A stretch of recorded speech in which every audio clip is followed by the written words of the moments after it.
सभी लोग अपना ध्यान सामने शीर्षक पर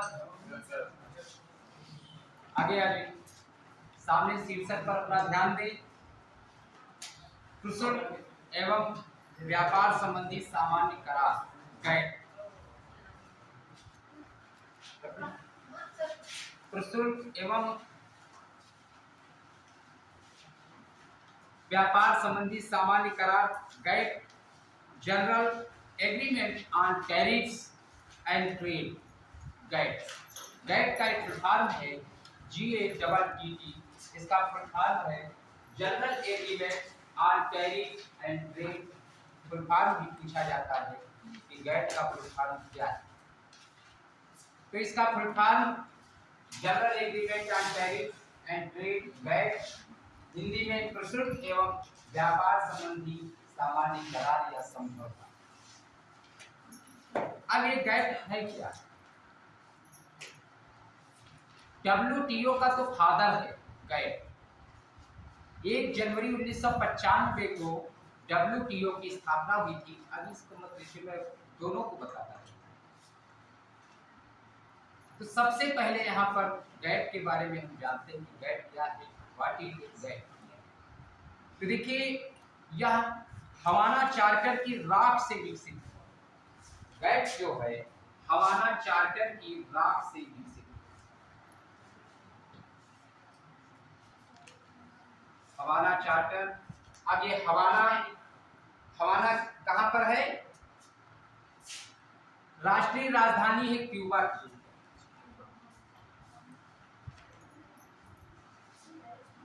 क्यूबा की नेशनल कैपिटल है हवाना। तो ये गैट हवाना चार्टर की राख से विकसित हुआ। विश्व में 1930 के दशक में और द्वितीय विश्व युद्ध के दौरान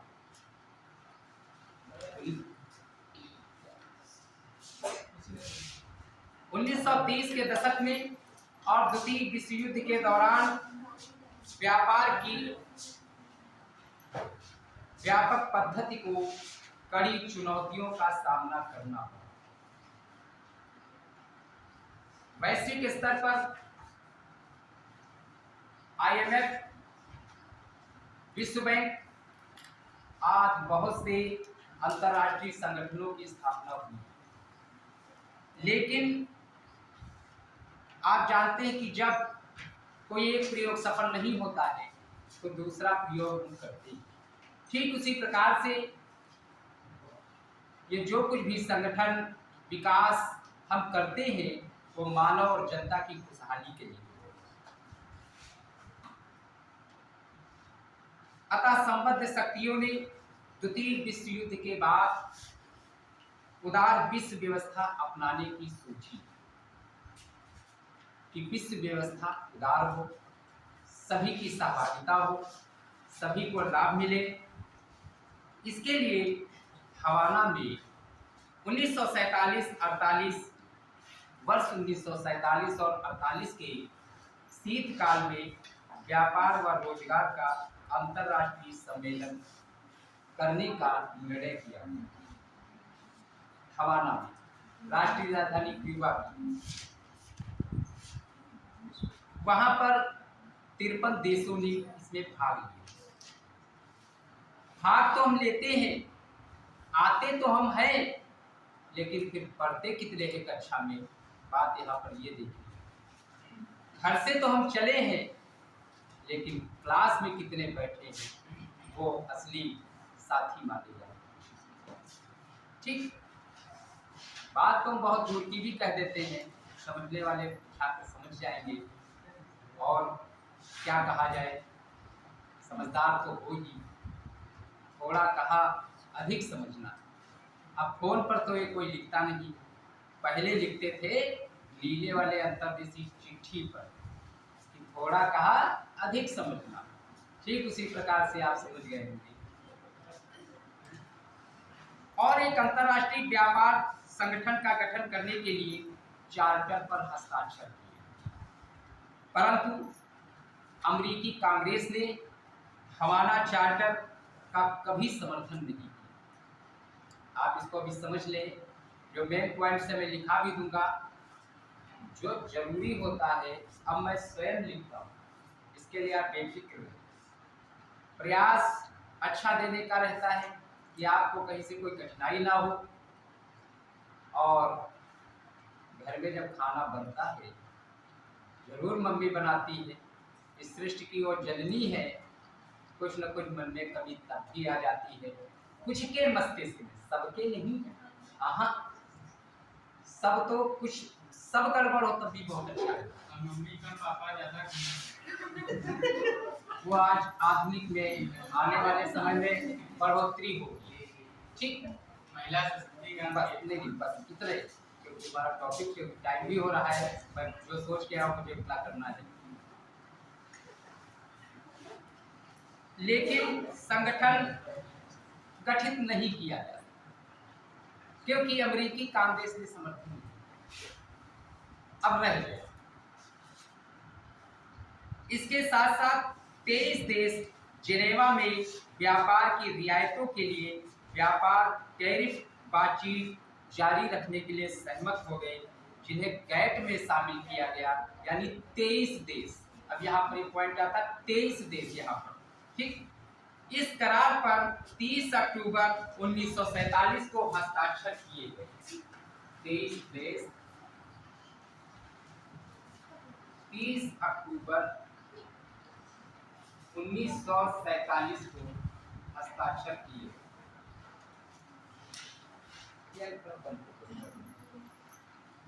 हस्ताक्षर किए। जब अन्य देशों ने भी इस पर हस्ताक्षर कर दिए तो 1 जनवरी 1948 को यह लागू हो गया। अब 1 जनवरी 1948 को लागू।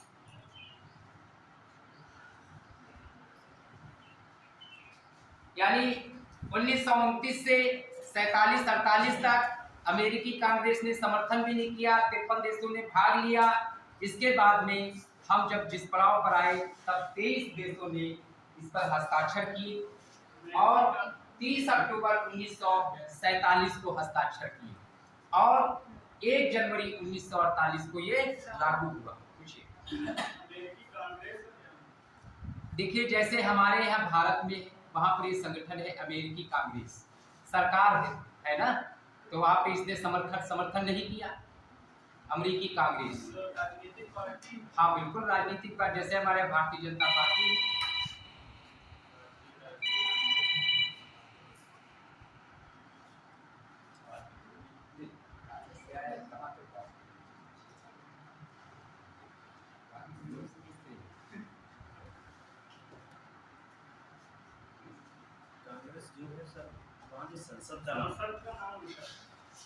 संसद का नाम सीनेट, किसका नाम है?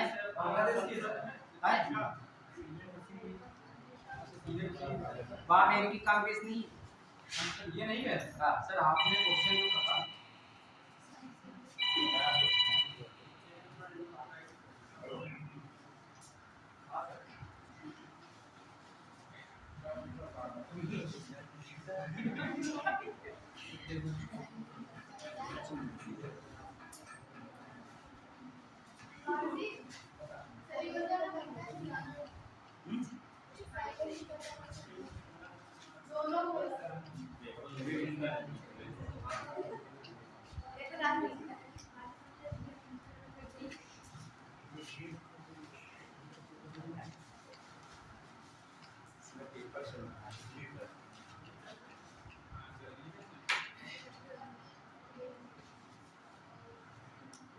तो 1 जनवरी 1948 को लागू हुआ और 1 जनवरी 1995 को गैट समाप्त भी हो गई। इसको भी 1 जनवरी 1995 को समाप्त। अब देखिए, जब ये समाप्त हुआ तब WTO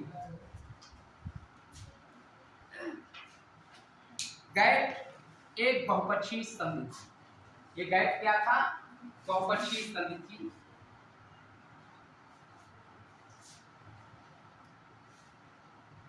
इसकी कोई कानूनी स्थिति नहीं थी।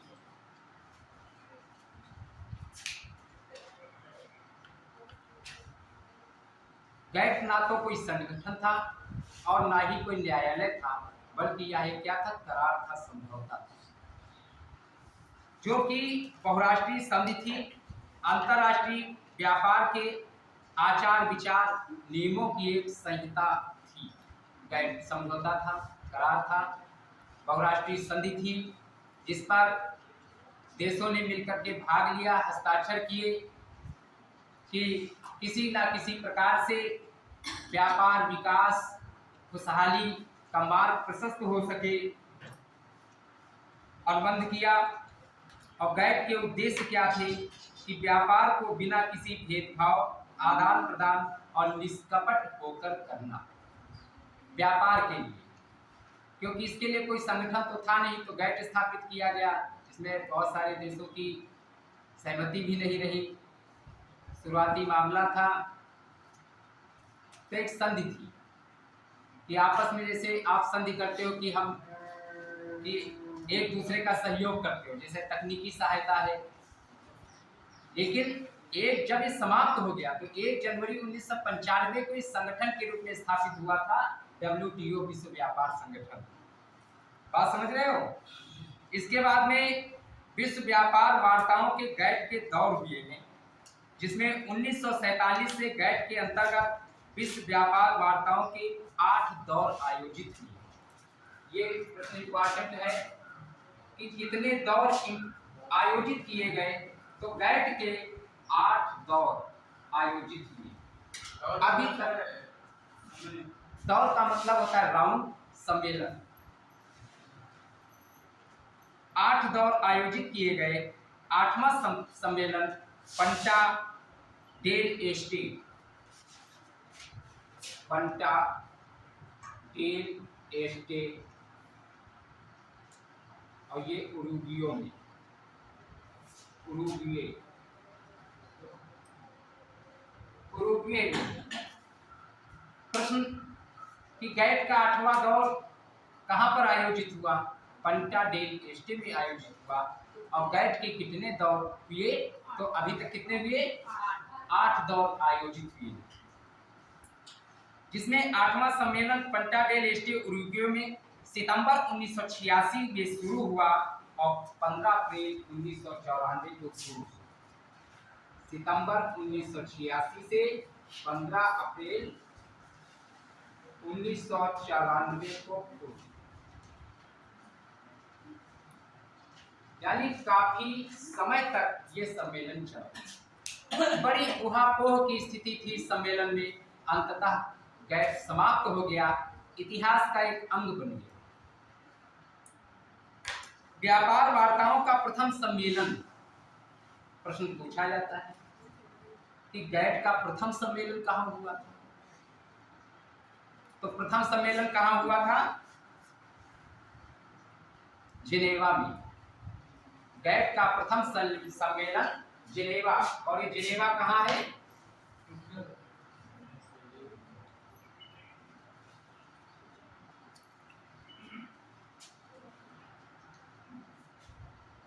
प्रथम सम्मेलन जिनेवा में हुआ था, और दूसरा सम्मेलन, देखिए पहला और आखिरी, अब तो इतिहास का अंग बन गया है, लेकिन हम आपको जानकारी के लिए अवश्य बता देंगे। तो दूसरा सम्मेलन एल्लेसी, फ्रांस में 1949 को हुआ था। इस बात को इसलिए न लिखिएगा कि हम इसको भेज देंगे आपके, इस समय टाइम मिलेगा, पर वो भी मुझे ध्यान। और जो चीज़ जरूरी है उसको मैं लिख देता हूँ, उसको आप जब लिख लेंगे फिर दोबारा पढ़ेंगे तो ज़्यादा दिमाग में बच जाएगा। कल का भी भेज देंगे।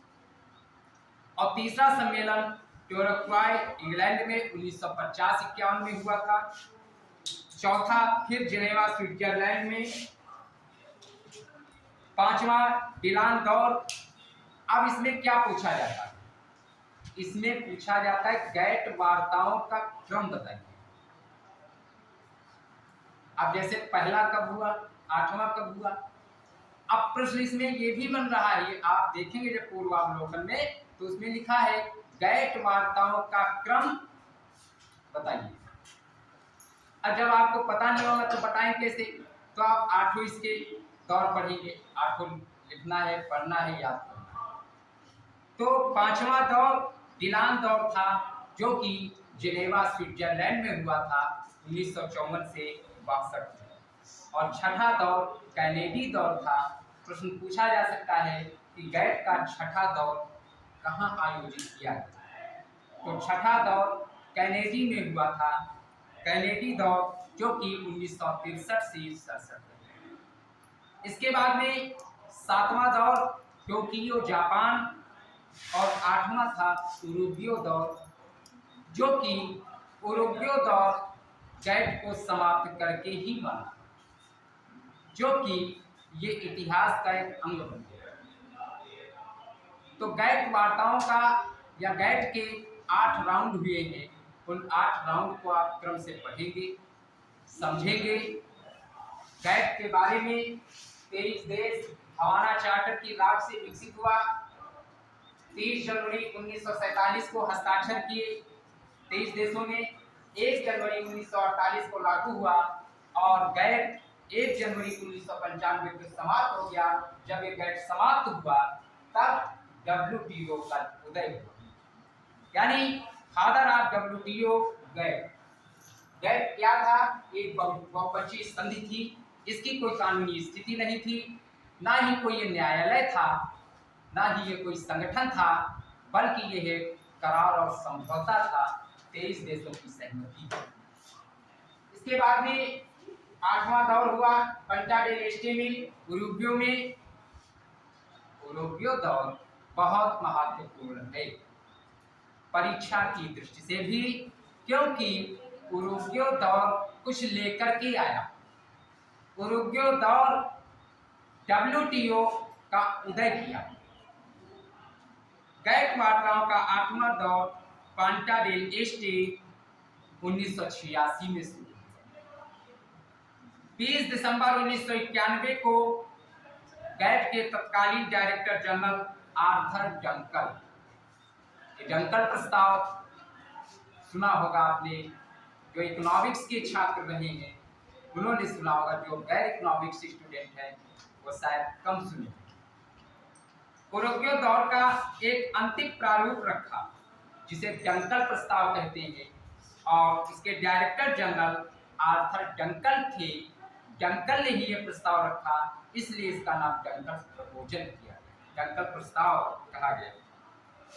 इस प्रस्ताव में मुख्य बात ये थी कि या तो इसे स्वीकारो या तो छोड़ो। भाई या तो गैट को स्वीकार कर लो या तो भाई छोड़ दो। वहां को की स्थिति क्यों कर रहे हो? बात समझ? या तो कोई भी काम आप पढ़ रहे हो तो या तो पढ़ो, तो मेहनत से पढ़ो, अपने लक्ष्य की तरफ बढ़ो, या तो छोड़ दो, है ना। तो यहाँ पर डंकल प्रस्ताव में ये था कि या तो इसे स्वीकारो या छोड़ो दस्तावेज, जो विभिन्न मंचों पर 1992 से जुलाई 1993 तक सक्रिय रूप से विवादित रहा। कि कोई भी प्रस्ताव आया तो ये तो है नहीं कि बिल्कुल स्वीकारो या छोड़ो, बिल्कुल तानाशाही चलेगी। अब उस पर मंथन भी होगा, विचार विमर्श होगा, विवादित रहा। फिर 31 अगस्त 1993 को व्यापार विनिमय समिति में उरुग्वे दौर की 15 दिसंबर 1993 को अंतिम बैठक में सभापति ने घोषणा की कि 7 वर्षीय उरुग्वे दौर। अब ये जो पंटा डेल एस्टे में उरुग्वे दौर चला, ये 7 साल चला। 7 वर्षीय उरुग्वे दौर की बातचीत समाप्त हो गई, क्योंकि किसी भी निष्कर्ष पर पहुंच नहीं पाई। स्वीकार नहीं कर रहे हैं तो छोड़ ही दो। 15 अगस्त 1994 को सदस्य देशों के मंत्रियों ने उरुग्वे दौर के परिणामों को मराकेश मोरक्को में स्वीकृति दे दी। अगर ये हवाना चार्टर की राग से विकसित हुआ तो ये मराकेश मोरक्को समझौते पर WTO का, यानी जो सदस्य देशों के मंत्रियों ने उरुग्वे दौर के परिणामों को मराकेश मोरक्को में स्वीकृति दे दी। मराकेश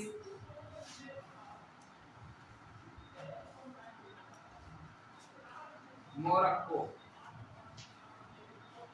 मानी स्वीकृति दे दी और बैठ समाप्त हो गया। और समाप्त कब हुआ? कब समाप्त हुआ? 1 जनवरी।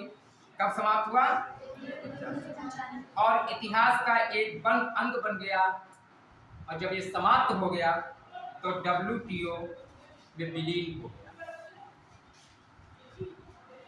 अब गैट समाप्त और WTO में विलीन हो गया।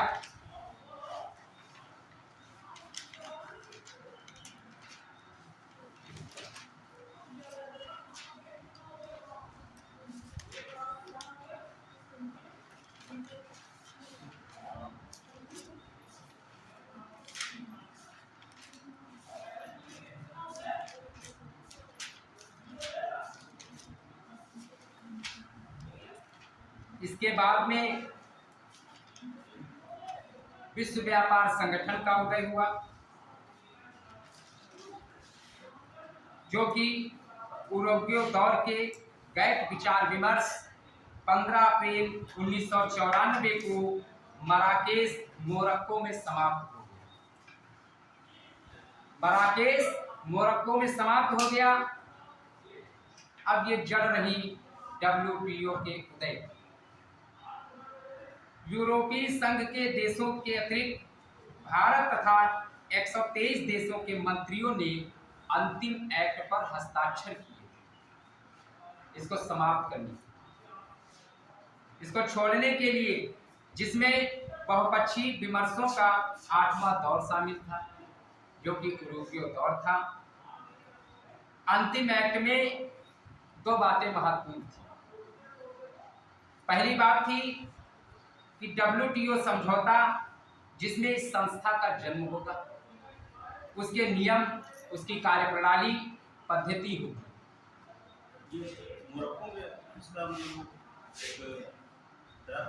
हाँ, मोरक्को मराकेश। और उसी समझौते के आधार पर WTO का उदय हुआ।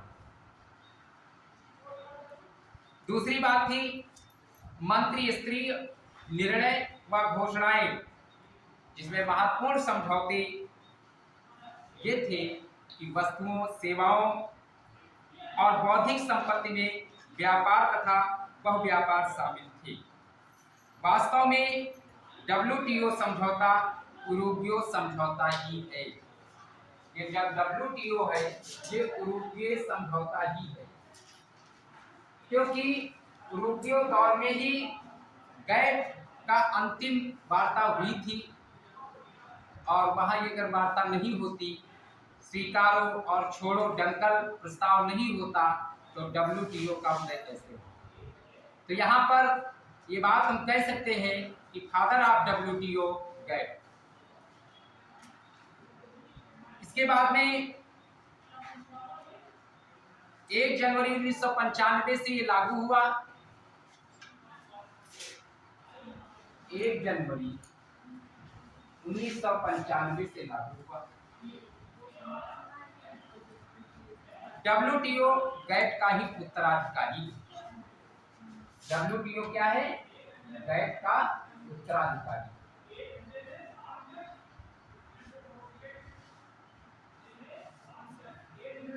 WTO क्या है? गैट का उत्तराधिकारी।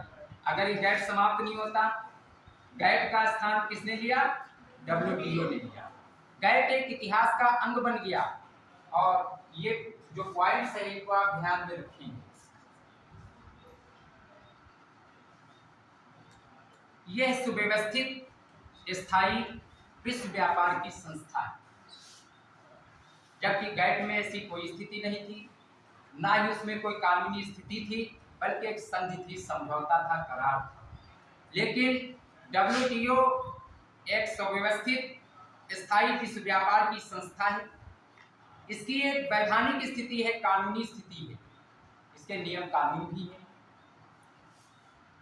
यह विश्व बैंक तथा IMF के समकक्ष ही ध्यान रखता है। ये नहीं है कि इसका स्तर कोई कमजोर है, ये उसके समकक्षी संस्था है। भारत संस्थापक देशों में से एक, WTO में भारत संस्थापक देश है।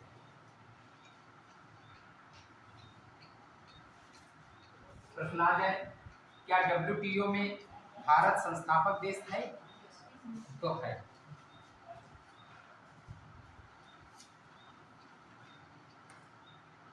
गैट का एक छोटा कार्यालय जिसमें डायरेक्टर जनरल उसके कामकाज को देखता है, लेकिन WTO का एक विराट कार्यालय है, बहुत कर्मचारी, बहुतायत हजारों की संख्या में उसमें कर्मचारी कार्यरत हैं।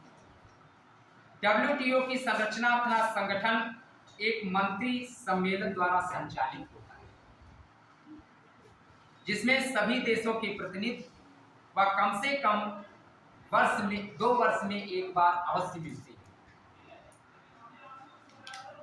मंत्री स्तरीय सम्मेलन WTO की शीर्षस्थ समिति है और उस पर, उसके शीर्ष पर यानी उसका प्रमुख डायरेक्टर जनरल होता है।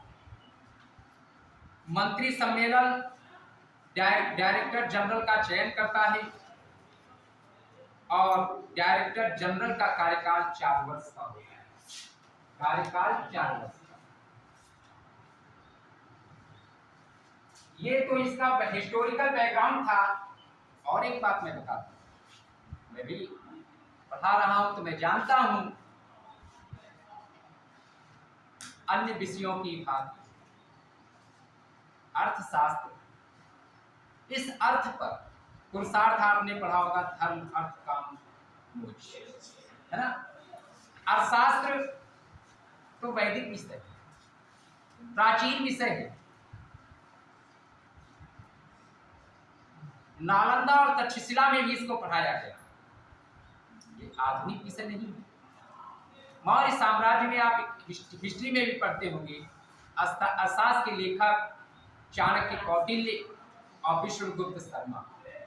मौर्य साम्राज्य में अर्थशास्त्र, और इसके पहले वणिकवादी विचारधारा, प्रकृतिवादी विचारधारा, और आज सन 1776 से आधुनिक अर्थशास्त्र पढ़े। और अर्थशास्त्र की तो अलग शब्दावली ही है। आप अन्य विषय उठा लीजिए, अन्य विषय जो भी हो, उनकी शब्दावली और अर्थशास्त्र की शब्दावली में अंतर है, बहुत बड़ा अंतर है ना। तो अब मान लिया इसका हिस्टोरिकल बैकग्राउंड बताएंगे, समय कम होता है तो आपको हंसा तो हम सकते नहीं। और दूसरी बात, अपनी बात को तुम पूरी करेंगे आपको, क्योंकि अब ऐसी तो कहानी है नहीं कि हम गांव घर के हिसाब से खरगोश कछुआ की इसमें सुनाने लगूं। जो इसकी हकीकत है मैं बताऊंगा, और कुछ की समझ में आएगा, कुछ की नहीं आएगा। जब नहीं आता है तो ऐसे वैसे देखते फिर उसमें जो होता है वो भी मैं जानता हूँ, ठीक है। क्योंकि अरे कुछ भी हो, सुना तो आपने ही मुझको है, हम कहाँ आ रहे, जब बुलाया तो हम आए, आप तो सुनने थे, ठीक। दूसरी बात, हम कोई भी बात कहते हैं बिल्कुल पटन पर,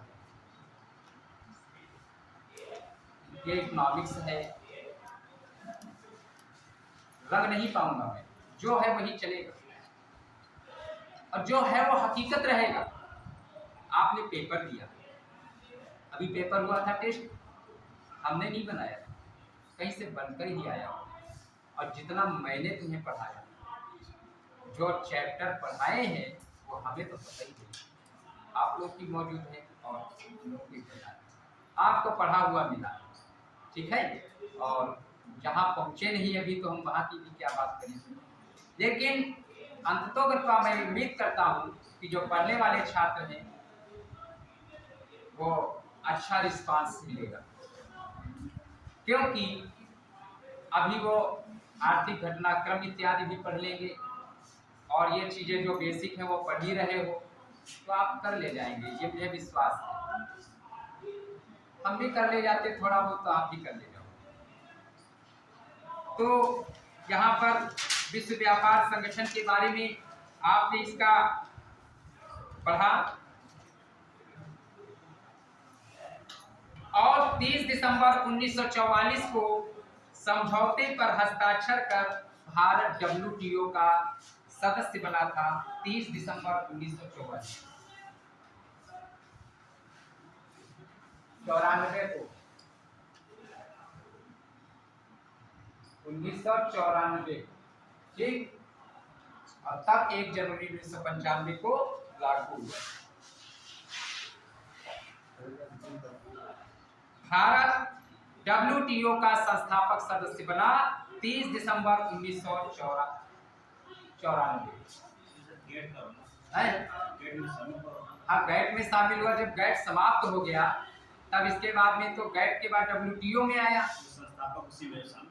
हाँ बिल्कुल, वो तो है, वो तो 44 में शामिल ही हुआ था।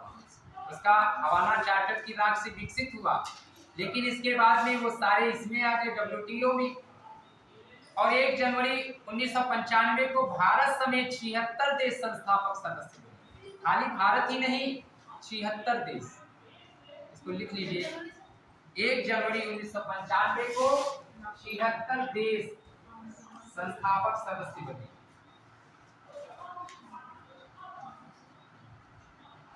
इसका मुख्यालय जेनेवा, स्विट्जरलैंड। अब ये महत्वपूर्ण चीज है, इसको आप लिखिए। मुख्यालय जेनेवा। मुख्यालय कहां पर है? जेनेवा में है। इसके महानिदेशक का कार्यकाल 4 वर्षों का होता है। कार्यकाल कितने वर्षों का होता है? 4 वर्षों का होता है महानिदेशक का कार्यकाल। और वर्तमान महानिदेशक इस समय कौन है? वर्तमान महानिदेशक कौन है? बताइए, आप बताइए। बड़ा अटपटा लगता है कहते, कारण ये कि विदेशी नाम है, तो ये जाहिर सी बात है, क्योंकि अगर जो भाषा नहीं पढ़े थोड़ा अटपटा लगता है, लेकिन फिर पढ़ना तो है ही। एनगोजी ओकोंजो इविएला। एनगोजी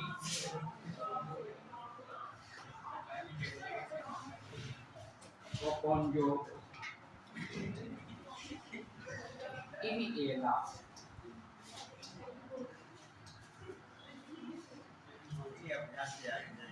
एनगोजी ओकोंजो इविएला, और ये नाइजीरिया की थी।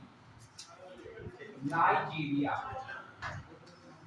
आ सकता है कि ये महानिदेशक किस देश की? आपने लिख लिया इतना? ठीक। अब देखिए, प्रथम अफ्रीकी महिला थी। ये भी WTO के सौभाग्य की और इतिहास की बात है कि ये प्रथम अफ्रीकी महिला WTO की महानिदेशक बनी। WTO की महानिदेशक प्रथम अफ्रीकी महिला थी। अगर इस तरह से भी प्रश्न पूछ दिया जाए कथन और कारण में, है ना, कि ये प्रथम अफ्रीकी महिला WTO की महानिदेशक एनगोजी ओकोंजो इविएला, और ये नाइजीरिया की है, इनमें से कौन सा कथन सही है, कौन सा गलत है? तो जब आपको इस तरह से एक लाइन में आपने पढ़ा है तो आप कहेंगे इनमें से सभी सही। बात समझ गए? इस तरह से प्रश्न आती है। बात समझ रहे हो? क्योंकि फिर तो अगले हफ्ते में मिलेगा, और अगले हफ्ते का क्या भरोसा है? समय को किसने देखा है ना? 1 मार्च 2021 से 31 अगस्त 2025 तक, यानी 21 से 25 तक इनका कार्यकाल। 2021 से 2025 तक इनका कार्यकाल। इसके बाद में भारत तो संस्थापक राष्ट्र है ही, और वर्तमान में इसके सदस्य भारत समेत 164, सदस्य संख्या 164, भारत समेत WTO के सदस्य 164 हैं, और WTO का 164वां कह लो, या यूं कह लो अंतिम सदस्य, या इस तरह भी कह सकते हैं नवीन सदस्य कौन है या कौन बना, तो अफगानिस्तान 2016 में 164वां सदस्य अफगानिस्तान, 164वां भी कह सकते हैं, सबसे नवीन सदस्य भी कह सकते हैं, और ये कब बना, इस वर्ष में बना, 2016 में। ये बात समझ में आई। और भारत ने अब तक 2 मंत्री स्तरीय वार्ता का आयोजन किया 2018 और 19 में, लेकिन कुछ ऐसा दुर्भाग्य रहा, कोविड-19 में इतना साहस नहीं था और होना भी नहीं चाहिए। मुझे राष्ट्रीय सुरक्षा, स्वास्थ्य और सरकार के नियमों का पालन करते हुए कैंसिल हुआ। तो संगठनात्मक संरचना में हमने भी आपको बताया है कि शीर्षस्थ मंत्री स्तरीय सम्मेलन होता है, आप समझ रहे हो, जिसमें कि अब तक 11 मंत्री स्तरीय सम्मेलन हुए हैं, 2 वर्ष में एक बार होता है। अब तक 11 मंत्री स्तरीय सम्मेलन हुए।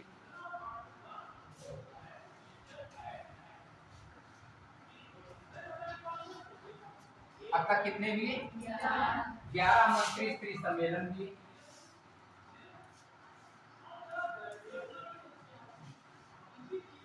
पहला, और 2 वर्ष में एक बार होता है, 2 वर्ष में एक बार। पहला मंत्री स्तरीय सम्मेलन कब हुआ था, किस सन में हुआ था? 1996 सिंगापुर में हुआ। प्रथम 1996 सिंगापुर। WTO का प्रथम मंत्री स्तरीय सम्मेलन वर्ष 1996 में सिंगापुर नामक स्थान पर हुआ। इसके बाद में दूसरा 1998 जिनेवा स्विट्जरलैंड, तीसरा 1999। अब देखिए, अब इसमें भी ये ध्यान ले रखिएगा, हम बार बार आपको इस बात को आग्रह करते हैं या चेतावनी देते हैं, ऐसा नहीं है कुछ छात्र गंभीर रूप में घर पढ़ते हैं, हम भी जब पढ़ते थे, अब तो एक मार्गदर्शक की भांति में आ गए। जैसे आप सरकारों में देखते हैं, जब आपकी उम्र 75 हो गई तो आपको मार्गदर्शक मंडल में डाल, है ना, तो मार्गदर्शन करो, संरक्षक बनो, तो वो हाल है। और जब पढ़ते थे तब जानते हो क्या था, चोरी चोरी पढ़ते थे, क्योंकि प्रतियोगिता का जमाना था। जानते भी होंगे तो भाई देखिए, प्रतियोगिता का दौर है तो आपस में क्यों एक दूसरे को बता दें, अगर बता देंगे तो आगे कैसे मिलेगा। लेकिन इस पटल पर आकर मैं सबको एक साथ बता रहा हूँ, हर विषय का पूर्वावलोकन आता है, लगभग 30 साल के पेपरों का। समीक्षा अधिकारी, सहायक समीक्षा अधिकारी, UPPCS, सिविल सेवा, इन परीक्षाओं का रहता है। घटना चक्र भी बहुत अच्छी है,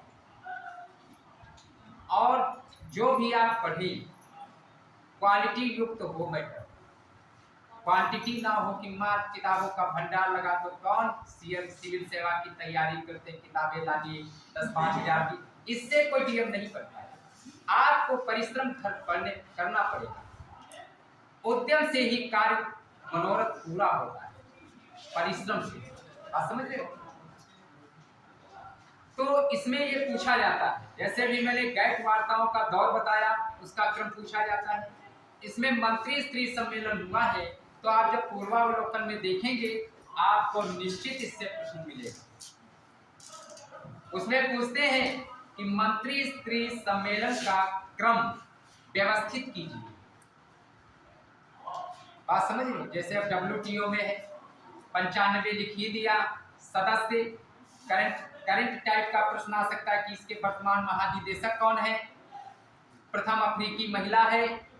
इस तरह से फिर एक प्रश्न यहाँ ये भी बनता है कि इसका मंत्री स्त्री जो सम्मेलन हुआ है इसके क्रम को व्यवस्थित कीजिए। तब जब आप पढ़े होंगे एक नजर में तो आप बता सकते हैं। ठीक है, तो चौथा 2001 दोहा कतर में, कतर की राजधानी दोहा। पांचवा कांकन मैक्सिको, छठा हांगकांग और सातवां 2009 जेनेवा स्विट्जरलैंड, आठवां 2011 जेनेवा स्विट्जरलैंड में। इसको मत लिखिए, मैं भेज दूंगा क्योंकि इसमें समय बर्बाद होगा। आप मेन बात को समझते हैं, क्योंकि देखिए इकोनॉमिक्स आंकड़ों पर आधारित विषय है। समय तो लगता है, कभी जो पढ़ने वाले को बहुत रुचि भी रहेगी, क्योंकि कोई भी व्यक्ति आप समझ लीजिए माता पिता गुरु अपने पीढ़ी के लिए भरसक प्रयास करते हैं। बस सब जब आप इस दहलीज पर आएंगे आप भी यही करेंगे। ऐसा नहीं कि हम कर रहे हैं, हम जब किनारे होंगे तो आप यही करेंगे। अपने आने वाली पीढ़ी के लिए, जैसे संतान हो चाहे शिष्य हो, भरसक प्रयत्न करता है कि क्या न क्या दे दे।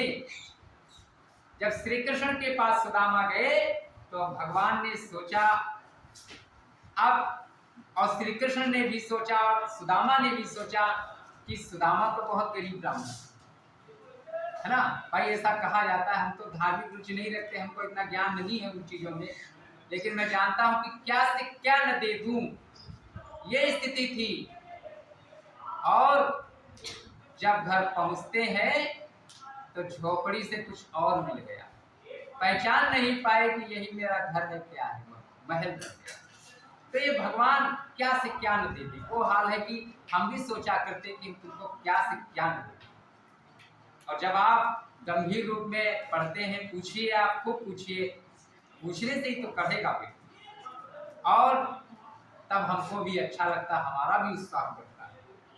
और वरन तो आप देख रहे हो मुश्किल पड़ जा रहा है आप पढ़ाना, क्योंकि तो कौन आ रहा है, क्या समायोजन तो करना है। लेकिन इतना आप लोगों का स्नेह है कि हम पर कोई खतरा नहीं है, जो मैं कह देता हूँ इसको मानना पड़ेगा। और वो इसलिए नहीं है क्योंकि स्वतंत्रता बहुत बड़ी चीज है। चाहे जितना थके हारे हो, अगर तुम प्रसन्न रहते हो, ये दुनिया की सबसे बड़ी औषधि है। प्रसन्नता बहुत बड़ी औषधि है। तुम लोग तो अपने यहीं पे रहते हो, पता नहीं कितने दिन हम लोग सफर करते, घर आते तब भी खुश होकर आते। हाँ सही बताया, ये भी ईश्वर प्रदत्त है। और वो इसलिए कपट का भाव नहीं, कपट ना हो, कपट होगा तो प्रसन्नता नहीं होगी। जैसे बीते ही व्याख्यान में मैंने एक बात कही थी कि यदि किसी की समझ में ना आए, स्पष्ट कहे, मैं अपना समय पूर्ण करके अगले दिन नहीं, कोई दबाव नहीं, समझ गए। बस एक शौक है, मेहनत करने की क्षमता है, इसलिए मैं आता हूं। और एडम स्मिथ ने तो आजीवन विवाह नहीं किया था। सन 1776 में an inquiry into the nature of causes wealth of nations नामक पुस्तक रचना की। Father of economics, wealth of nation से प्रश्न पूछा जाता है आधुनिक इतिहास में कि वेल्थ ऑफ नेशंस पुस्तक के लेखक कौन है, तो एडम स्मिथ हैं। सन 1776 में इस पुस्तक की रचना की थी और इस पुस्तक की रचना में लगभग 12 वर्ष। बात समझ रहे हो।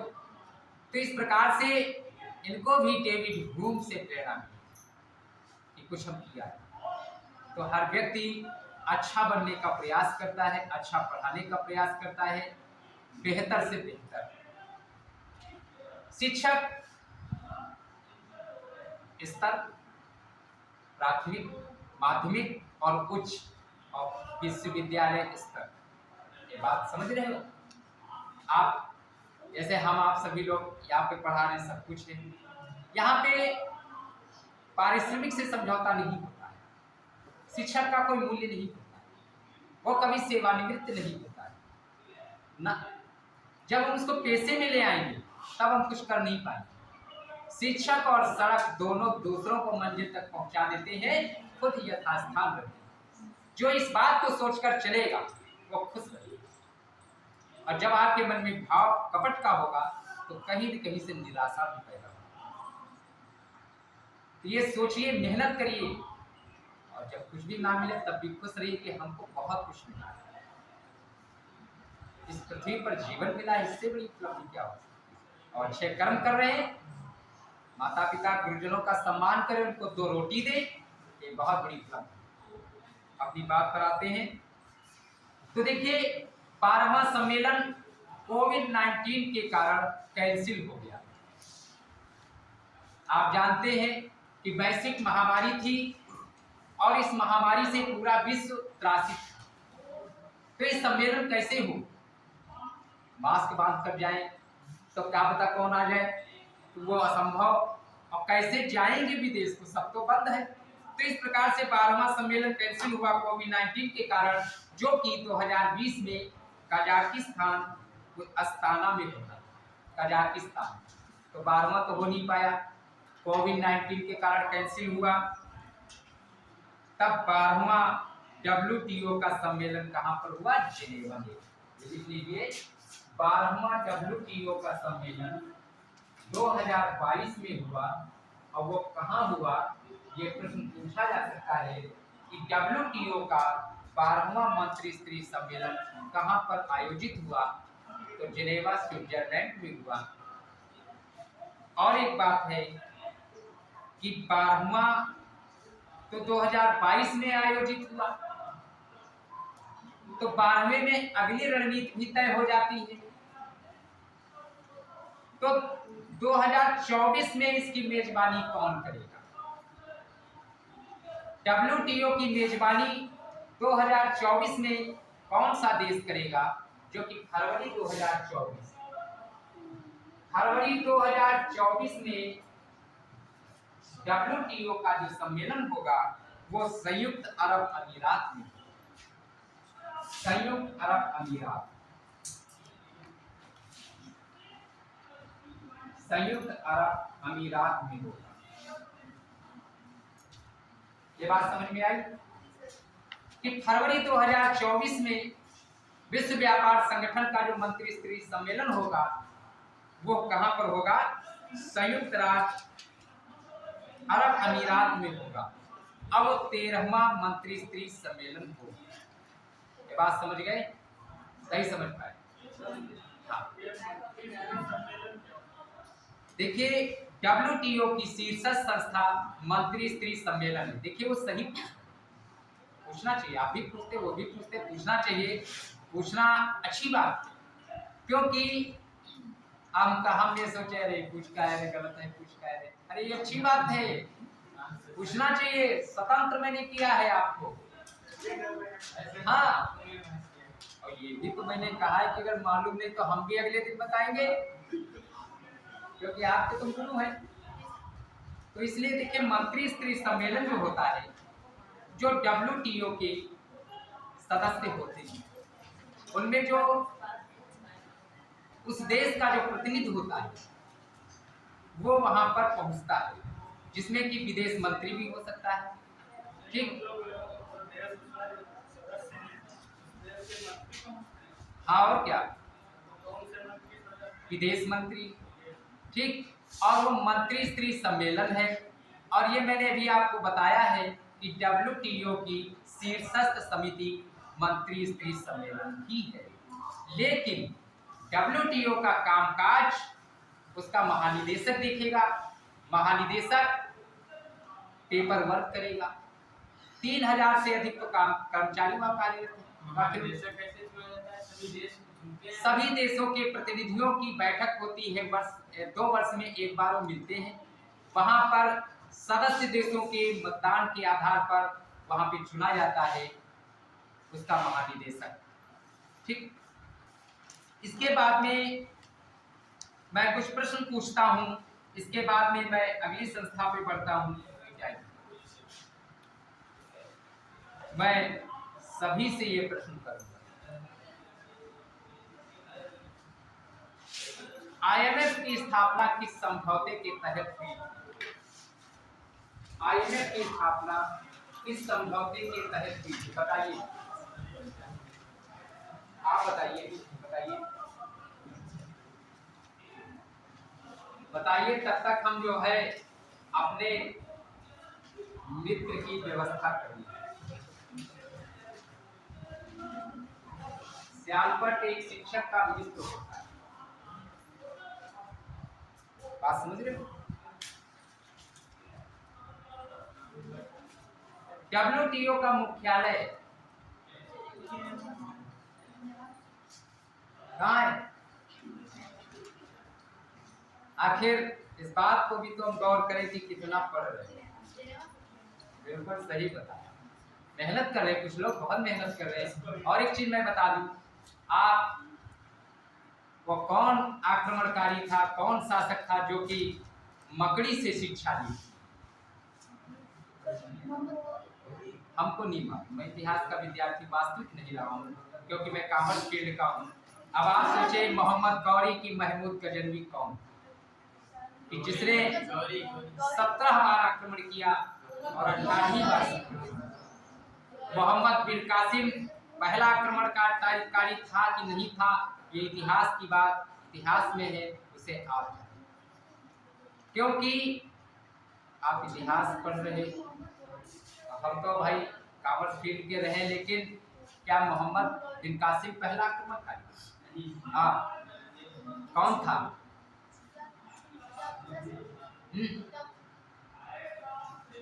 चलिए इसको घर पढ़ लेना, फिर अगले दिन ठीक, उस पे समझ ना जाए। मोहम्मद बिन कासिम से पहले बहुत सारे अंग्रेजों ने हाँ, आक्रमण किया था। हमने अंग्रेजों की बातें नहीं की। देखिए, हाँ बिल्कुल सही पूछे।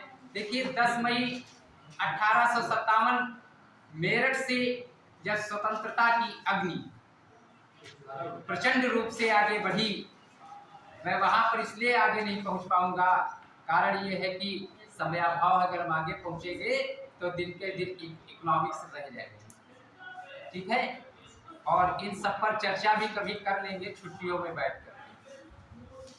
आप जब बुलाएंगे हम तो चले आएंगे, क्योंकि अभी खा रहे तो बाकी है ना। तो WTO का पूर्ववर्ती नाम क्या था? गैट। ठीक, और गैट का फुल फॉर्म इत्यादि ध्यान रखना। इसके बाद में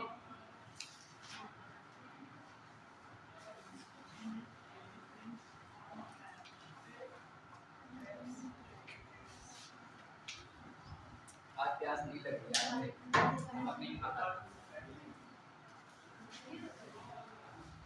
इसके बाद में एशियाई विकास बैंक, एशियाई विकास बैंक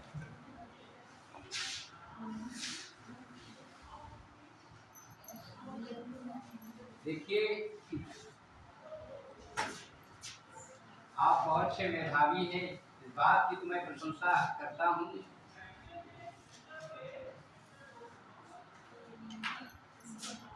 एशियन डेवलपमेंट बैंक, एशियाई विकास बैंक,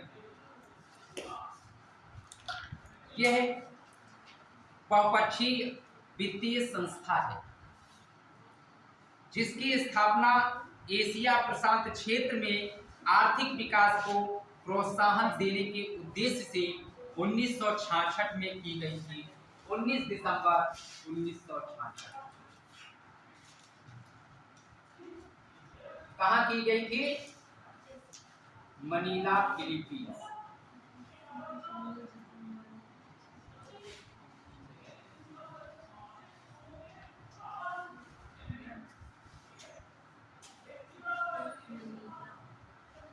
एशिया प्रशांत क्षेत्र में आर्थिक विकास को प्रोत्साहन देने के उद्देश्य से 19 दिसंबर 1966 में एशियाई विकास बैंक को स्थापित किया गया। इसका मुख्यालय फिलीपींस मनीला।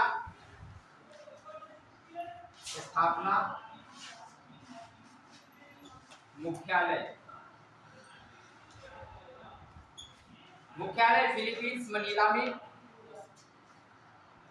और कुल सदस्य 68, सदस्य संख्या 68। कुल सदस्य कितने? और नया सदस्य कौन सा है? न्यू ए 2019 नवीन सदस्य। न्यू ए नया सदस्य न्यू ए है।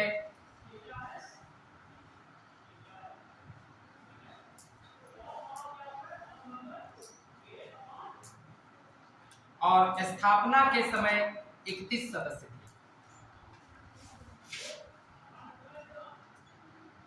स्थापना के समय 31। अब आप देख रहे हैं कि इतनी सारी चीजें इसकी डीप स्टडी एक किताब में मिल नहीं पाती, कहीं ना कहीं चूक हो जाती है। अब उसमें और एक चीज बता दें, तुलसीदास बाबा ने जब श्री रामचरितमानस की रचना की, वर्णानाम संघानाम रसानाम छंसामक, मैं क्षमा चाहता हूँ, मैंने संस्कृत को विराम लगाया। मैं संस्कृत का विद्यार्थी कभी नहीं रहा, मजबूरी थी कि जब पढ़ रहा था तो 78 नंबर आगे वो आ गए थे। अब मैं कॉमर्स फील्ड का पेपर लगा के इंटर से पीएचडी। तो अब यह है कि धर्म कर्म है तो पढ़ते रहते हैं। वो 7 श्लोक में उन्होंने सबकी प्रार्थना की, देवी देवताओं की, दुष्टों की, सबकी प्रार्थना की है। क्यों? हमारा ये कार्य पूर्ण हो, वो विघ्न ना डाले, इसलिए सबकी प्रार्थना की। क्यों? बहुत अच्छे भी हैं और अच्छों में वो कुछ उत्पाद मचाएंगे तो अच्छों का नुकसान होगा। तो इसलिए लैमिस में 88,000 ऋषियों की तपस्थली है। 88,000 ऋषियों ने तपस्या की, कुछ उत्पाती थी। मैं वहां की बात कर रहा हूँ, बहुत दूर की, यहाँ की नहीं, यहाँ तो कहा है। तो अब नैमिष आ गए,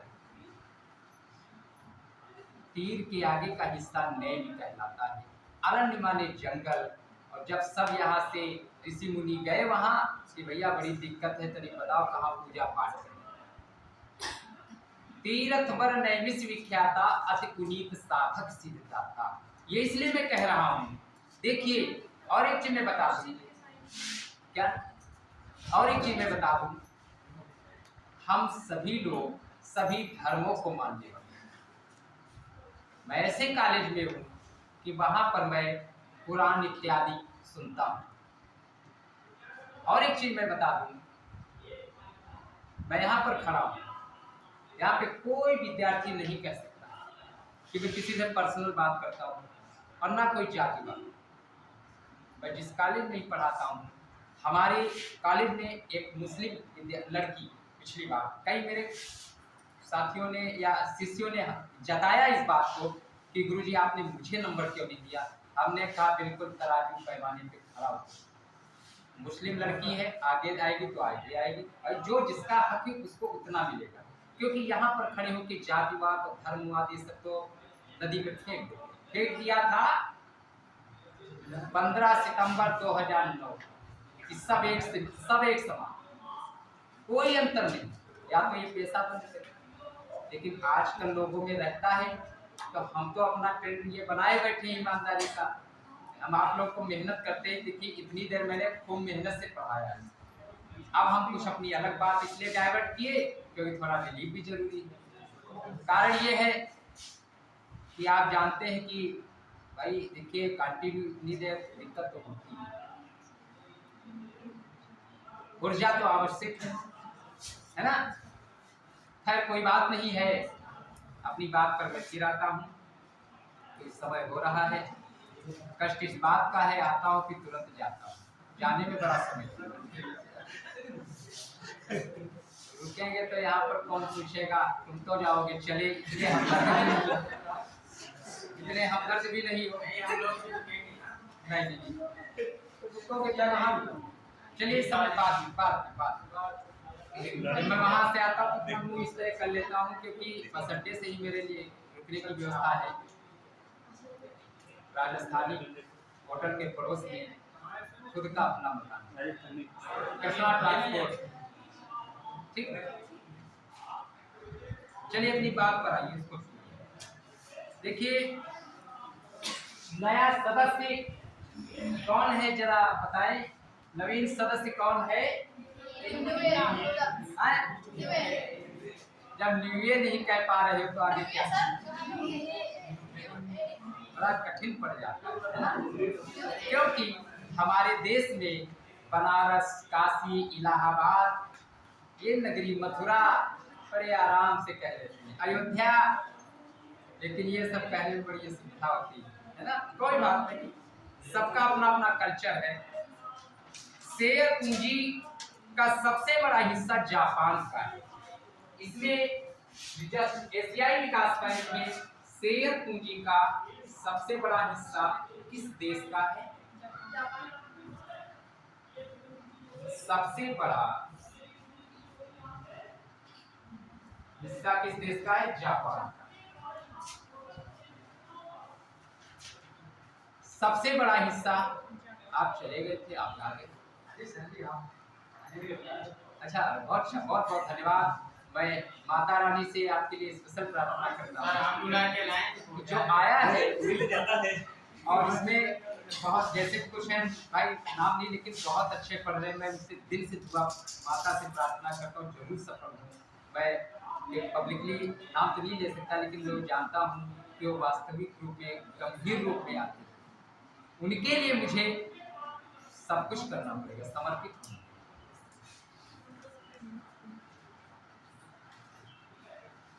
तो इसी कारण इसके बाद अमेरिका, चीन व भारत का, इसके बाद में अमेरिका, चीन व भारत का, अमेरिका, चीन व भारत की शेयरधारिता। और इसमें एशियाई विकास बैंक में सबसे ज्यादा शेयरधारिता किसकी है? जापान की है। 15% हाँ, और सभी का प्रतिशत बहुत आवश्यक नहीं न समझते हुए मैंने इस पर ध्यान नहीं दिया। ठीक, कारण ये है, हम भी ये जानते हैं कि मुझे या आपको पीएचडी नहीं करनी। अगर इस तरह से हम बहुत ज़्यादा पढ़ेंगे तो हम तो 15 दिन में तो अंतर्राष्ट्रीय संगठन चलेंगे, बहुत कुछ पढ़ाना बाकी मई में पेपर है। तो इसलिए हमको पॉइंट टू पॉइंट पढ़ना और उसके हिस्टोरिकल बैकग्राउंड को पढ़ना। कारण ये कि अगर तुम फंसाए रहो तो तुझे असुविधा रहेगी, तुम तो जानते हो क्या है। और आप विद्यार्थी हैं, आपने जो प्रश्न पूछा आपका बहुत अच्छा था कि शेयरधारता कितनी है, वास्तविक बहुत इम्पोर्टेंट प्रश्न। तो 15 कुछ प्रतिशत लगभग। ठीक, और इसके बाद में भारत संस्थापक सदस्य व चौथा सबसे बड़ा शेयरधारक। भारत एडीबी का संस्थापक सदस्य है,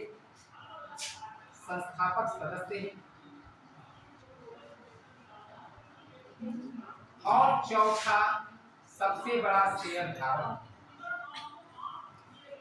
सबसे बड़ा शेयरधारक ही है।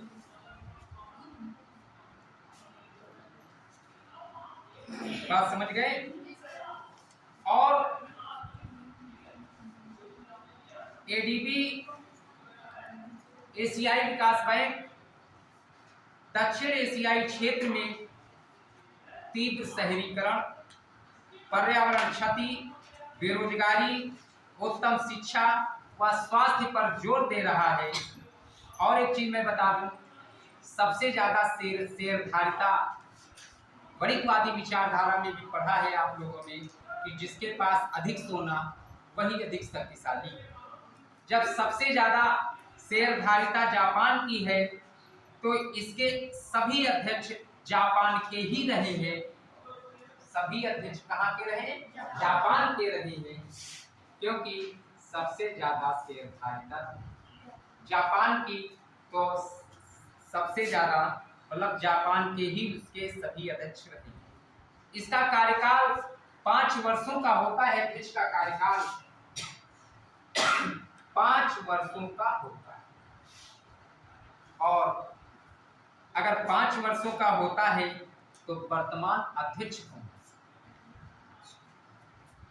कि वर्तमान अध्यक्ष कौन है?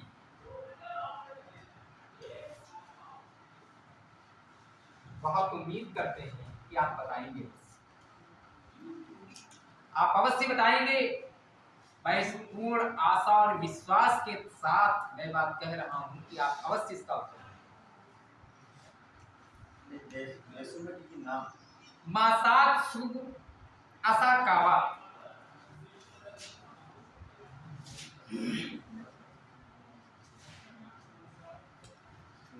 मासात्सुगु असाकावा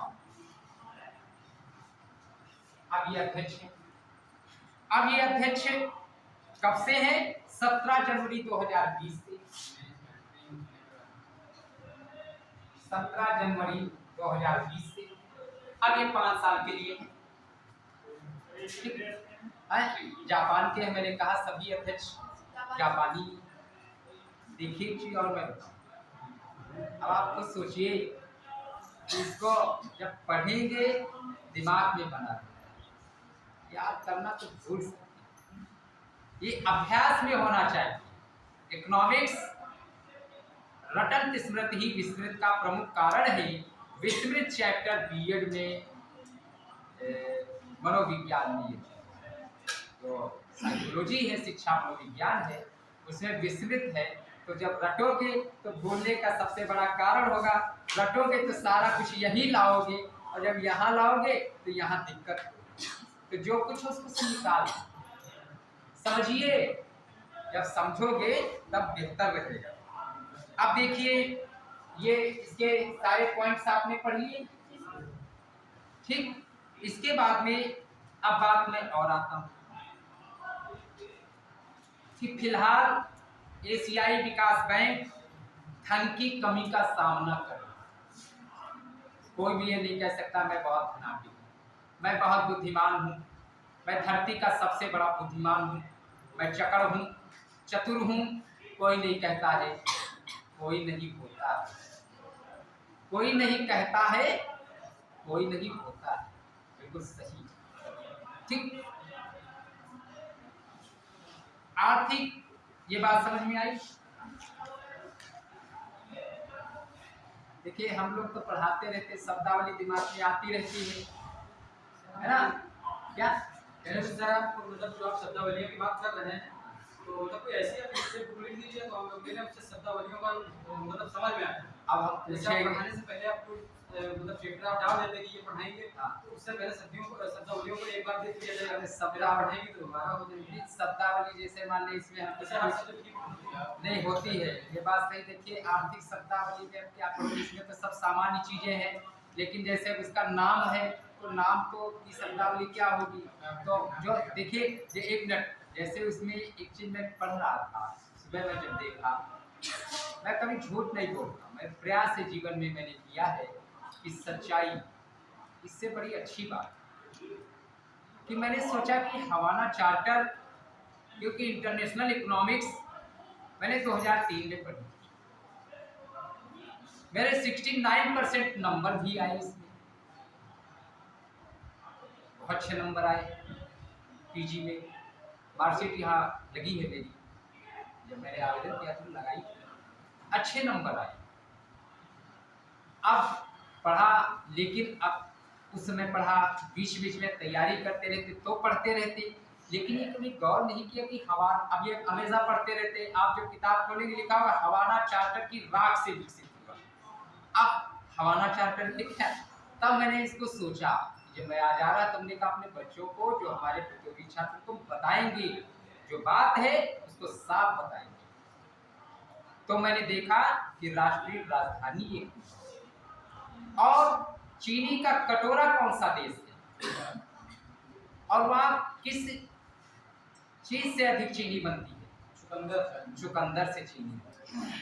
इसलिए चुकंदर भी ब्लड बढ़ाने के लिए बहुत ज्यादा नहीं खाएं कि हम चुकंदर खाएं अब खूब रक्त बढ़ेगा, ऐसा नहीं है, क्योंकि उससे चुकंदर से चीनी बनती है ना। तो इसलिए ये क्यूबा चीनी का कटोरा वाला देश है। वहां बहुत सारी चीनी मिले चुकंदर बनाती है, चुकंदर से चीनी बनाती है। ये तो वो हाल है कि जैसे एक नेताजी कह दिए कि हम खेत में पैसा बोएंगे, चीनी बोएंगे, हाँ खेत में, अब वो निकल गया। तो मैं इसलिए कहता हूँ कभी कभी ये होता है कि दिमाग में कुछ और था, मुंह से कुछ और, क्योंकि सभी मनुष्य है ना। तो इसके बाद में ओपेक है, आए किसके कार्य?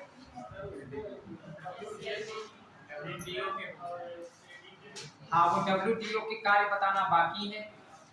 बेंचमार्क, ट्रेडमार्क, कॉपीराइट ये मैं बताऊंगा।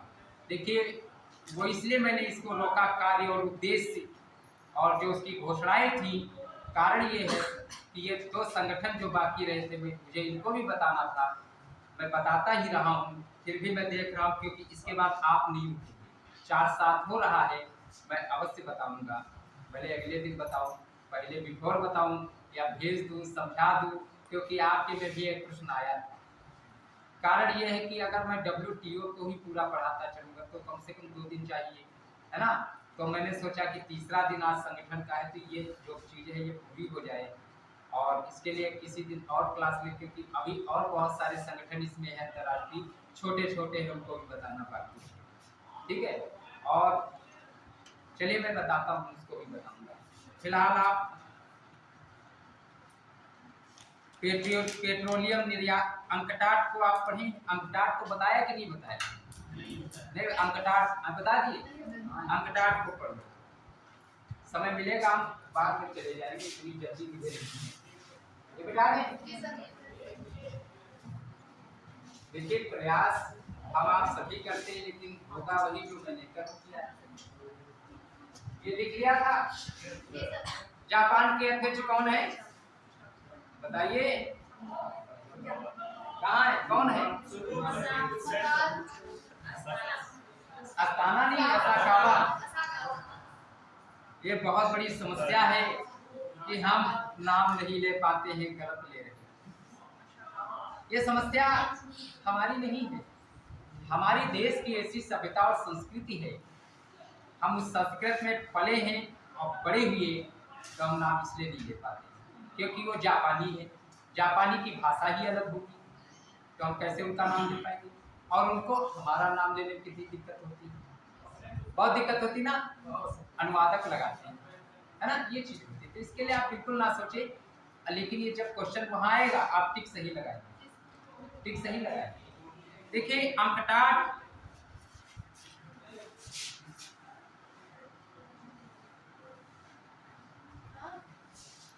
संयुक्त राष्ट्र व्यापार एवं विकास सम्मेलन,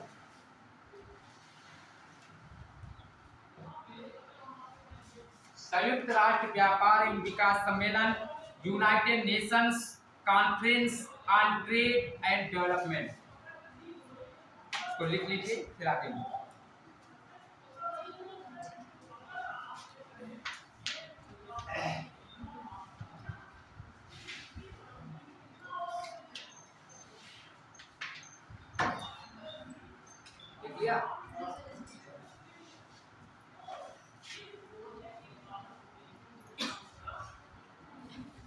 संयुक्त राष्ट्र संघ के आर्थिक एवं सामाजिक परिषद के द्वारा, यह यूएनओ का एक अंग है।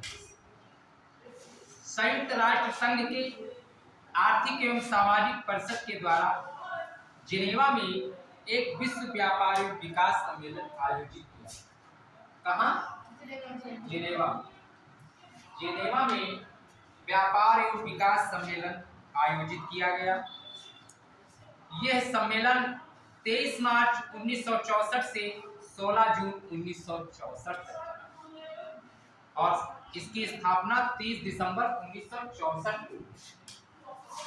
30 दिसंबर 1964।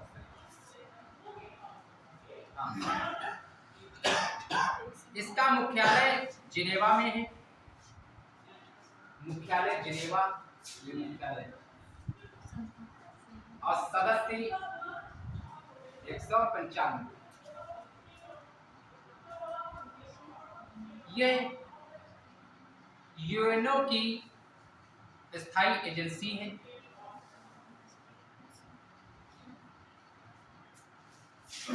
यूएनओ यूनाइटेड नेशंस ऑर्गेनाइजेशन की स्थायी एजेंसी है। स्थायी एजेंसी है। यह सचिवालय का एक भाग है। इसका सम्मेलन प्रत्येक 4 वर्षों पर होता है। प्रश्न पूछा जाए, अंकटाड का सम्मेलन कितने वर्षों पर होता है? तो 4 वर्षों पर आयोजित। भारत संस्थापक सदस्य है। संस्थापक सदस्य है। प्रश्न आता है, क्या भारत अंकटाड का संस्थापक सदस्य है? तो है। तथा नियमित भागीदारी भी करता है। और इसकी जो महत्वपूर्ण बात है, वो प्रकाशन जो करता है विश्व निवेश रिपोर्ट का। इसका प्रमुख प्रकाशन विश्व निवेश रिपोर्ट। विश्व निवेश report WIR world investment report. UNCTAD का प्रकाशन है विश्व निवेश रिपोर्ट। इसका प्रमुख प्रकाशन है विश्व निवेश रिपोर्ट। अब इसमें क्या है कि जैसे विश्व निवेश रिपोर्ट 2022 का इसने प्रकाशन किया, विश्व निवेश रिपोर्ट 2022। अब विश्व निवेश रिपोर्ट 2022 का इसने प्रकाशन किया अंकटाड से। तो इसमें भारत का कौन सा स्थान? भारत का स्थान कौन सा है? 7वां। भारत का स्थान 7वां है। भारत का स्थान कौन सा है? तो पहला स्थान किसका है? अमेरिका का। पहला स्थान किसका है? अमेरिका का है। इसका नाम जो अंकटाड है, हाँ, ये क्या है? ये यूएनओ की स्थायी एजेंसी है। United Nations conference on trade and development, संयुक्त राष्ट्र व्यापार एवं विकास सम्मेलन, अंकटाड इसको संक्षेप में कहते हैं। और ये अंकटाड जो है ये यूएनओ की स्थायी एजेंसी है। सचिवालय का एक भाग है जिसमें प्रत्येक 4 वर्षों पर इसका सम्मेलन होता है। बात समझिए। अब इसके महानिदेशक या महासचिव कौन है इस समय? अंकटाड के महासचिव इस समय कौन है? इस समय महासचिव कौन है? Rebecca Greenspan. Rebecca Greenspan. अब ये कौन है? Rebecca Greenspan. हम भी ये कहते हैं कि ये अंकटाड की महानिदेशक हैं, महासचिव हैं। और एक बात मैं बता दूं इनके बारे में, ये महासचिव है, ये भी एक इतिहास को गढ़ती। ये जैसे इविएला आपने भी पढ़ा है, वो प्रथम अफ्रीकी महिला, एक इतिहास बन गया पहली बात तो आती कि इनके महानिदेशक बताओ। पूछते प्रथम अफ्रीकी, आपसे घुमा करके प्रश्न पूछते। ठीक उसी प्रकार से यहाँ पर भी प्रश्न है कि कोस्टा रिका की अर्थशास्त्री, ये रेबेका ग्रीनस्पैन कौन है? कोस्टा रिका की अर्थशास्त्री, कोस्टा रिका की अर्थशास्त्री है ये रेबेका ग्रीनस्पैन। और ये पहली महिला व मध्य अमेरिकी हुई, पहली महिला, प्रथम महिला व मध्य अमेरिकी महासचिव। ये बहुत खास बात। और एक चीज मैं बता दूं कि जब प्रश्न वहां आता है, जैसे एशियाई विकास बैंक से पूछा, आपने इसके उद्देश्य और कार्य पढ़े, इसके बाद में प्रश्न इसी को रख के ले दे कि एशियाई विकास बैंक की महासचिव ये है, और दूसरी लाइन में दे दिया यह कोस्टा रिका की अर्थशास्त्री है। फिर दे दिया कि यह प्रथम महिला व अफ्रीकी या अमेरिकी नागरिक है या अमेरिकी, इनमें से कौन से सही है गलत। अब आपने पढ़ा, अगर ये इतने में ही पढ़ लिया है तो आप कहेंगे इतने सही, इतने पॉइंट कर, आप उसका सही उत्तर दे सकते हैं, है ना।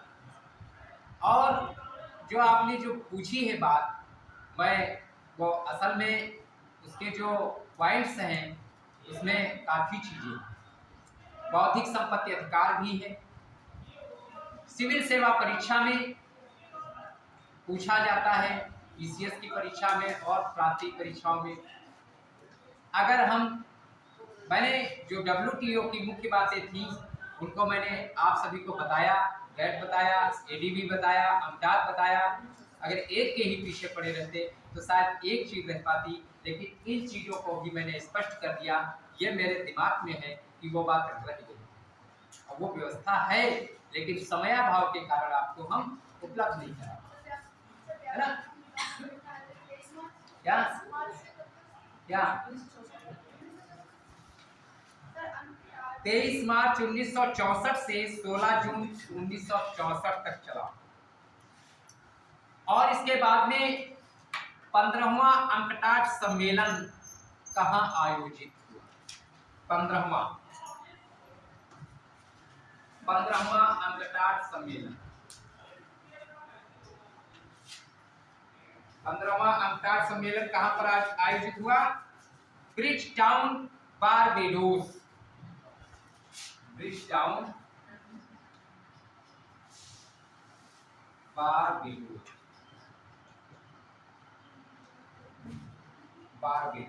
ठीक है। 3 से 8 अक्टूबर 2021, 3 से 8 अक्टूबर 2021 को आयोजित,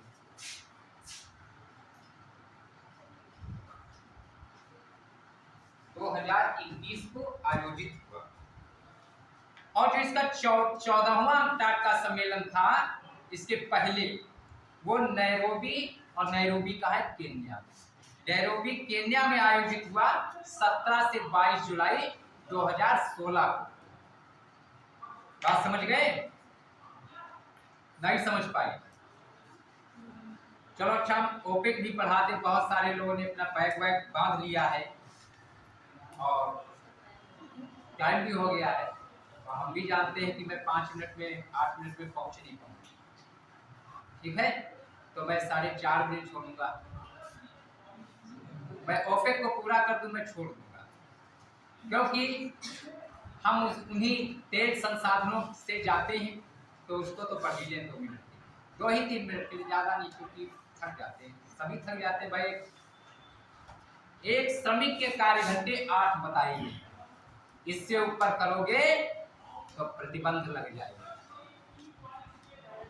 8 घंटे, इससे अधिक काम नहीं कर सकते। ओवर टाइम 4 घंटा और चाहिए, चलो ठीक, लेकिन 24 घंटा काम नहीं है। इसमें भी जब इतनी दूर से इतने दिनों बाद क्लास लगती तो इतनी हो जाती, चलो भाई, अगर इतना भी ना हो तो फिर पढ़ाने में कैसे आनंद आएगा, टॉपिक भी नहीं पूरा होगा। तो अब बात मैं ओपेक की करता हूँ, थोड़ा 2 मिनट लगेगा इसको पढ़ने। अब आप खुद सोचिए कि आप भाग रहे हैं और मैं पढ़ाने के लिए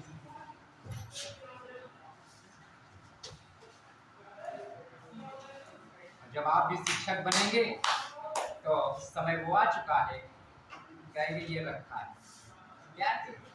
तब आप कहेंगे अब तो बेकार हो, क्योंकि जो पीढ़ी चल रही है इसके बाद में सब काम सब देख रहे हो क्या स्थिति है।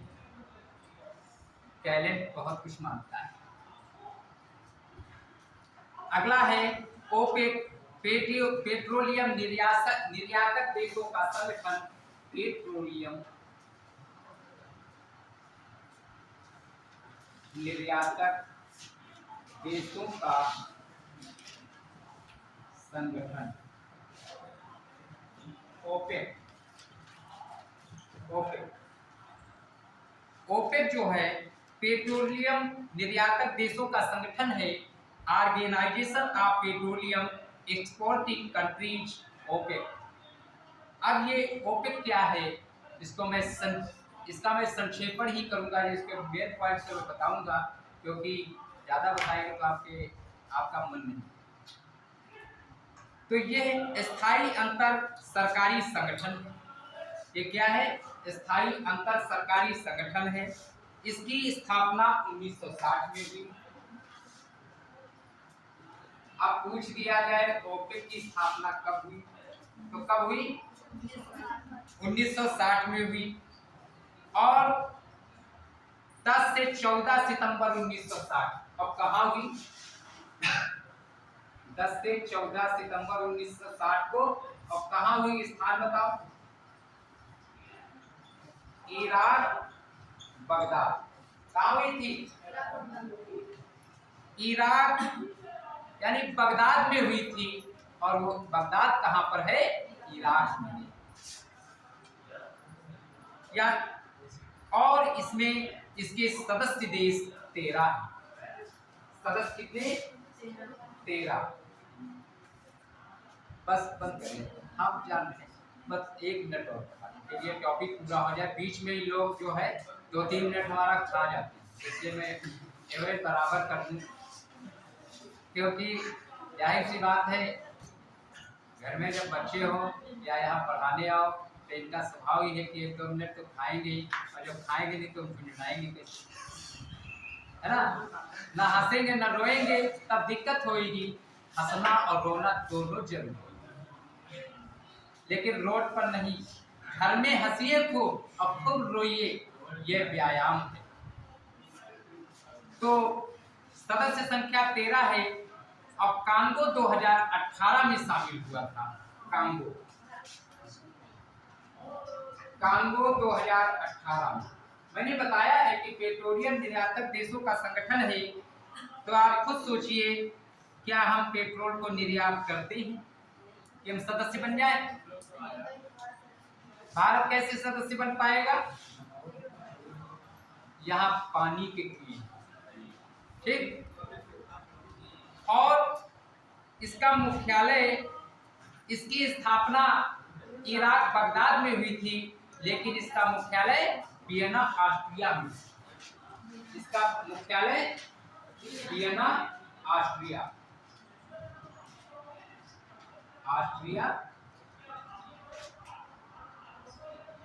Vienna Austria. इसका मुख्यालय कहाँ पर है? ऑस्ट्रिया, ठीक।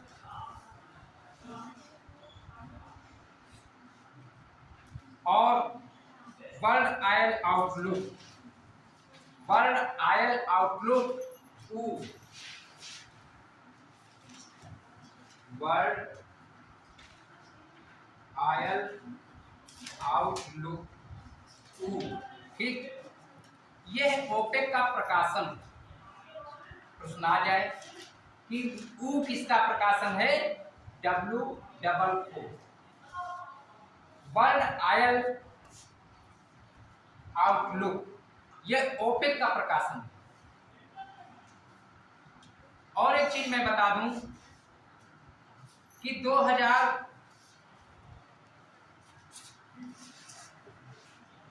1 जनवरी 2020 से,